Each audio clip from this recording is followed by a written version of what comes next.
Hoje no programa Vida em Conexão eu converso com a psicóloga doutora Esli Carvalho. Nós estivemos com ela no último programa, onde ela deu uma aula e uma grande explicação sobre como ela trabalha, o EMDR, que é a sua especialidade, e você não pode perder o programa de hoje, onde ela vai explicar um pouco mais sobre depressão, ansiedade, como você tratar esses sintomas, como você ter uma melhor qualidade de vida. Lá, o Vida em Conexão hoje retorna com a doutora Esli, e a gente está conversando bastante sobre trauma, sobre psicologia, sobre EMDR, que é a grande especialidade dela, além do psicodrama. E você que não assistiu o primeiro programa, não deixe de assistir, está lá no meu canal do YouTube, você vai entender um pouco mais sobre esse tratamento, sobre realmente como funciona o EMDR, que realmente é transformador na vida das pessoas. E neste programa a gente vai falar um pouco mais sobre o seu trabalho mais amplo. Eu queria trazer um pouco de histórias de pessoas que você deve ter ajudado, Eu acho que a grande alegria, eu acho que nós psicólogos temos é de fazer a mudança na vida da pessoa. Nós somos instrumentos, de mudança. E eu acho que quando você vê uma mudança na vida de uma pessoa que chegou de uma maneira, eu acho que todos que passam por você chegam de uma maneira e saem completamente mudados, e transformados. Você tem alguém que você poderia contar uma história, sem falar nomes, que você realmente viu o quanto que o EMDR, quanto o tratamento que você aplicou na vida daquela pessoa fez diferença? Bom, eu tenho vários livros, que eu inclusive estou escrevendo essas histórias porque vale a pena compartilhar, Eu tenho uma amiga, que ela inclusive me permitiu que a gente usasse o nome dela, que é um caso muito interessante. Ela conta a história dela no meu livro do Cure Seu Cérebro, Cure Seu Corpo. A Silvia tinha uma enxaqueca sempre que ela ficava debaixo de uma luz forte. Era um negócio assim tão notório que até os filhos já chegavam no restaurante e diziam: mãe, não senta aí porque você vai ficar com dor de cabeça. Então ela tinha que estar... Era um negócio assim que sem explicação, aquela enxaqueca, aquela coisa difícil, E ela sempre se cuidando para não ficar assim. Um dia ela foi para uma sessão de MDR, não foi comigo.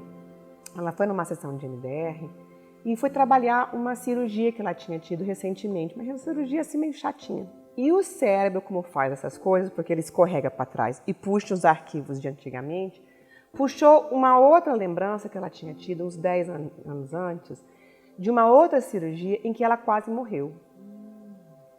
Só que ela lembrou que ela acordou no meio da cirurgia. E onde é que ela estava? No quirófano, com aquelas luzes fortes. Claro que ninguém deu muita bola de que ela tinha acordado, os médicos só se cutucaram, fizeram ela dormir de novo. Como foi uma cirurgia muito delicada, com risco de vida, foi uma recuperação difícil, a anestesia, aquela coisa toda, ela esqueceu completamente que ela tinha acordado no meio da cirurgia. E claro que ninguém ia lembrá-la, Nenhum médico ia falar que ela tivesse lembrado. Talvez eles devem ter imaginado que foi aquela coisa de abrir o olho, mas que não estava consciente, Mas ela lembra de tudo, ela descreve todo mundo como foi, E isso acontece com mais frequência do que as pessoas, realmente imaginam. Moral da história, ela reprocessou essa lembrança, ela nunca mais teve uma enxaqueca. Nunca mais teve uma enxaqueca. Então, eu acho que isso é importante a gente entender como certos traumas podem ser base, inclusive, para situações difíceis que a gente vive em termos de saúde. Sim. Nesse mesmo livro, eu conto um estudo, que eles chamam um estudo sobre experiências adversas na infância, The Adverse Childhood Experiences Study, o ACE, em que eles estudaram 17 mil pessoas durante muitos anos. E eles conseguiram mostrar o vínculo entre trauma e doença na vida adulta. Eles desenvolveram uma escala que chama a escala ACE, de 0 a 10. Quanto mais traumas você tiver na infância, maior o prognóstico de você ter uma doença grave na vida adulta. Em qualquer área. Em qualquer área. Câncer, doenças autoimunes, pressão alta, obesidade, diabetes, Porque diabetes tem uma base também muito forte nesse sentido. Bom, e aí agora voltando, você falou algo que eu achei interessante sobre a depressão, Você falou, bom, depressão, por exemplo. Hoje nós temos e vivemos numa sociedade onde a depressão é um grande mal, Milhares de pessoas estão sofrendo com a depressão, com ansiedade. Você acredita que a depressão é uma das doenças psicossomáticas que são as maiores doenças desse século ou não? Você acredita nisso? Eu acho que depressão é um sinal de que tem alguma coisa mal resolvida. né? Eu acho que muito mais do que uma doença, é um sintoma, é como uma febre. A febre nos avisa, tem alguma coisa errada aqui. A gente precisa lá ver se isso é um vírus, é uma bactéria, é uma doença grave, é uma coisa simples, né? A depressão nos alerta, tem alguma coisa que não está bem aqui. Então a gente precisa procurar, e pode procurar que você vai encontrar a base traumática da depressão, da ansiedade, de todos esses diagnósticos que a gente está enfrentando. Então nós temos que ver o que é que causa essa depressão, quando é que começou, o que estava acontecendo na vida da pessoa, né? Qual a função dessa depressão na vida dela, assim, de proteger, de ajudar, de amparar. Não porque a pessoa queira, né? Mas porque isso é uma manifestação da depressão. Então, se a gente puder resolver essas lembranças difíceis e dolorosas que estão causando essa depressão, a depressão se desfaz. Porque ela é um sintoma. Existe a depressão endógena, que a gente falava antigamente, que tem algumas pessoas que têm, assim, um distúrbio neuroquímico, né? E que pode causar. Mas é uma população muito minoritária, né? É uma população muito pequena em relação a isso. Agora, você pega uma pessoa muito deprimida, pega a história dela e você vai ver como é uma história difícil e complicada. Você acredita que o trauma psicológico ele pode, então, ser curado ou não? Existe cura para o trauma ou você falaria em outro termo?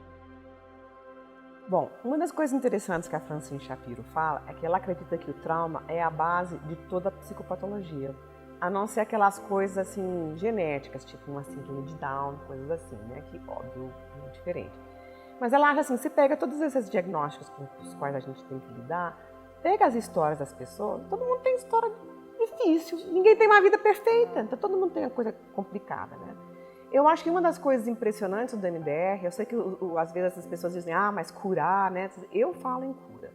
Eu falo realmente em cura porque assim, as pessoas acabam com aquelas lembranças, a conduta muda, inclusive, espontaneamente. De repente as pessoas estão fazendo as coisas de uma forma diferente, de uma forma que elas não conseguiriam fazer. Semana passada não conseguia fazer aquilo. Às vezes sobe no avião sem nem pensar duas vezes. E aí, naturalmente, é algo que é químico, como você explicou, né? É neurociência mesmo. Então, naturalmente, ela adquire, como se ela adquirisse novos hábitos, então. E o cérebro, de repente, começa a perceber que aquilo não faz tão mal para ela mais. Seria mais ou menos isso? É porque o que acontece com o trauma é uma lembrança do passado que está se manifestando no presente. O lugar de passado é no passado. Não tem que estar aqui torrando a paciência da gente no presente. Então, quando a gente consegue reprocessar essa lembrança do passado, ele vai para o passado, que é o seu lugar. Então, agora, em vez de eu olhar para um avião e ficar, ai meu Deus, eu vou morrer, né? Eu digo, não, o avião, aquela experiência já passou, né? Eu não vou morrer. Quantas vezes eu posso pegar um avião e não vai acontecer nada? E sobe no avião, sem o coração estar disparado. Por quê? Porque o sistema límbico, que é aquela parte do cérebro que nos avisa perigo, perigo, perigo, sossegou.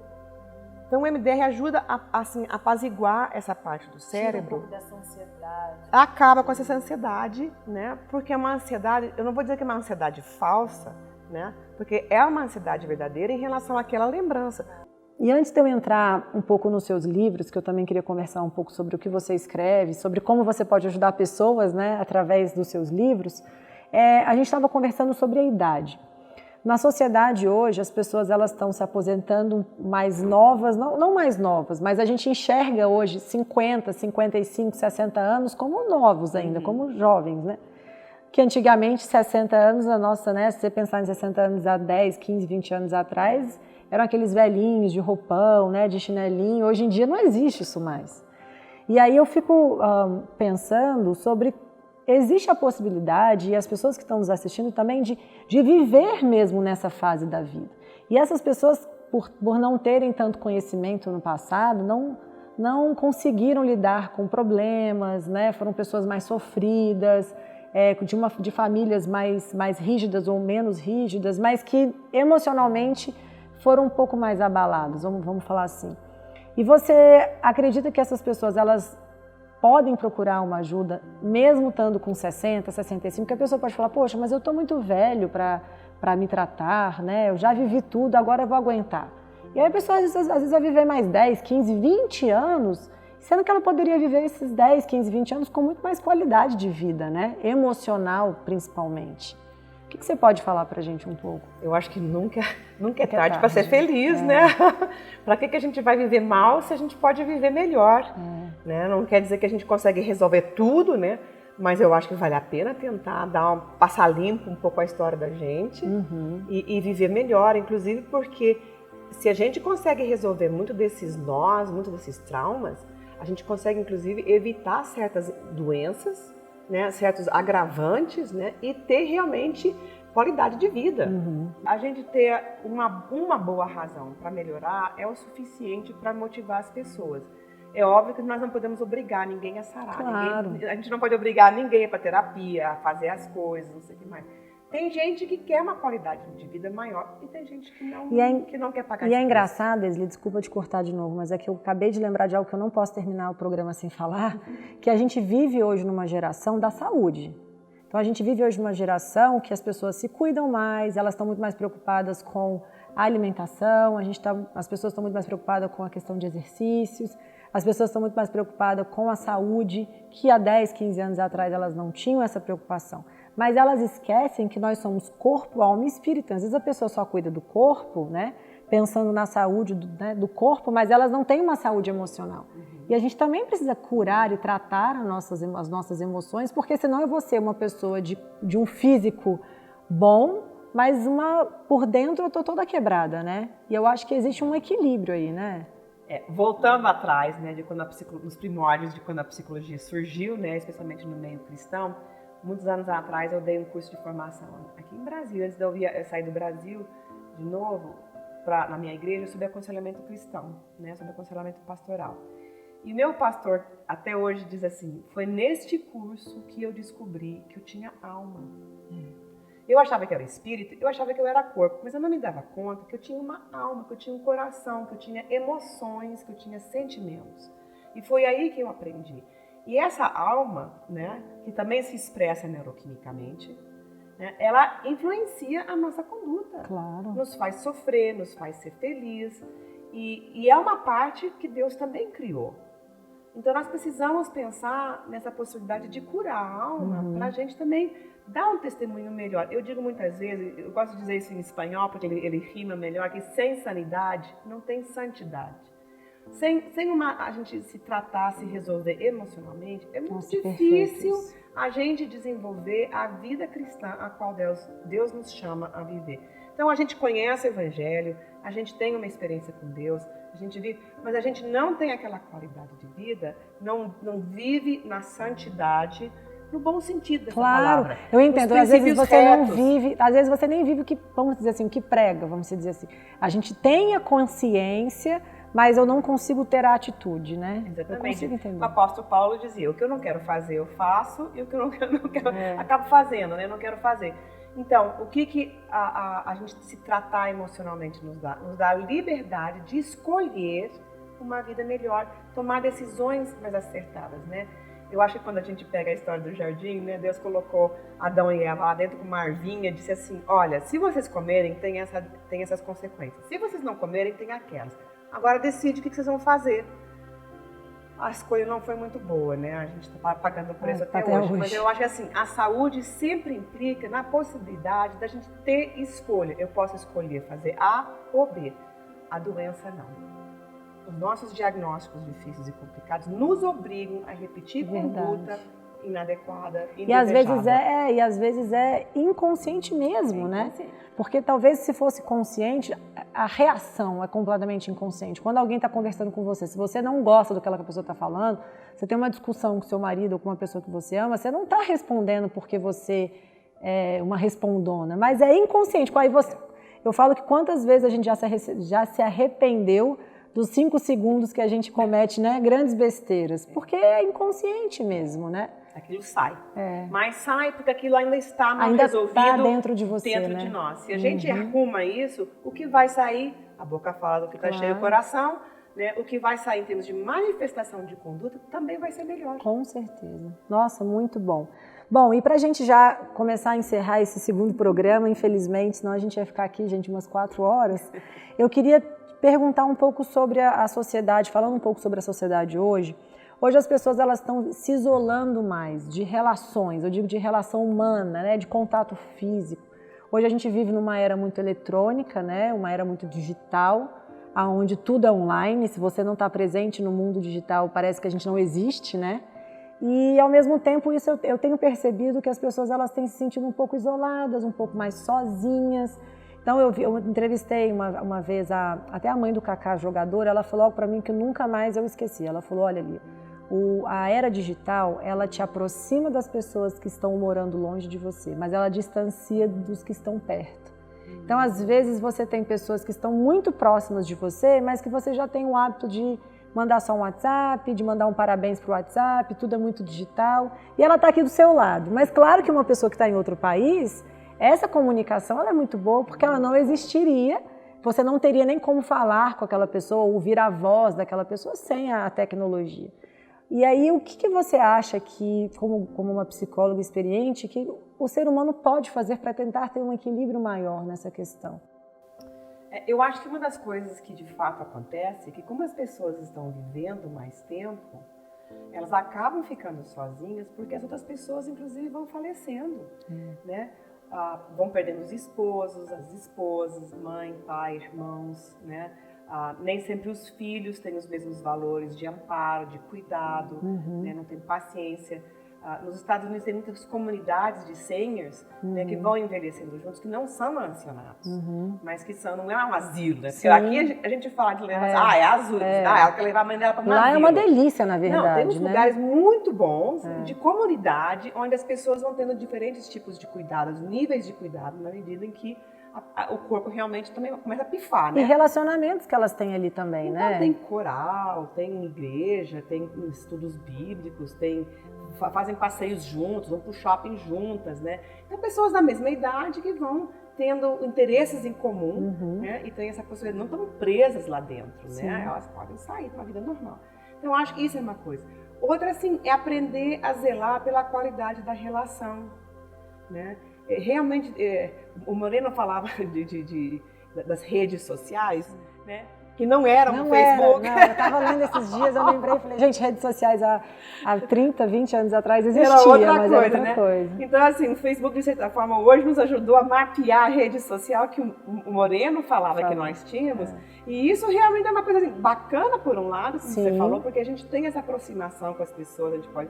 Mas, por outro lado, também tem um lado negativo, do bullying cibernético, né? E, às vezes, essa dificuldade de conviver. Então, eu acho assim, a relação é uma coisa que a gente tem que construir, que a gente tem que prezar, que a gente tem que priorizar. Senão, realmente, a vaca vai pro brejo, né? O pessoal fala, às vezes, assim, de um pessoal que começou a fazer uma regra, que quando os homens iam almoçar, todos eles tinham que botar o celular do lado. Eu acho isso muito legal. Eu achei isso fantástico. Né? O primeiro que pega tem que pagar a conta. Eu acho isso muito legal. Vamos deixar, né, priorizar a conversa, o papo, a presença, o presente, né, e usar as nossas ferramentas para nos ajudarmos a nos relacionarmos e não impedir a relação. Eu acho que é maravilhoso o que você falou, porque, na verdade, as pessoas conseguem perceber que a relação, como você falou, ela é construída.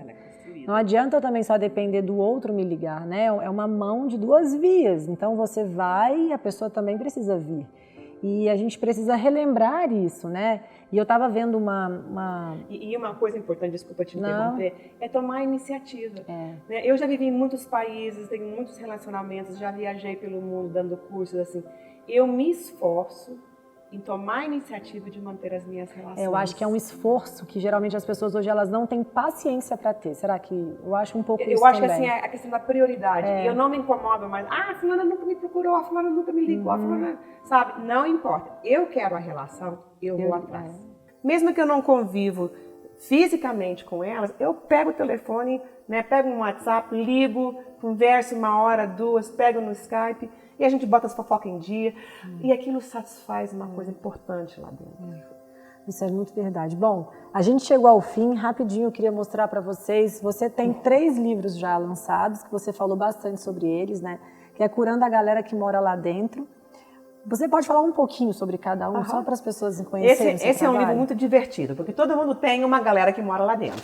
Sabe? Tem uma assim, eu quero emagrecer. A outra diz, não, eu não quero emagrecer, eu quero comer.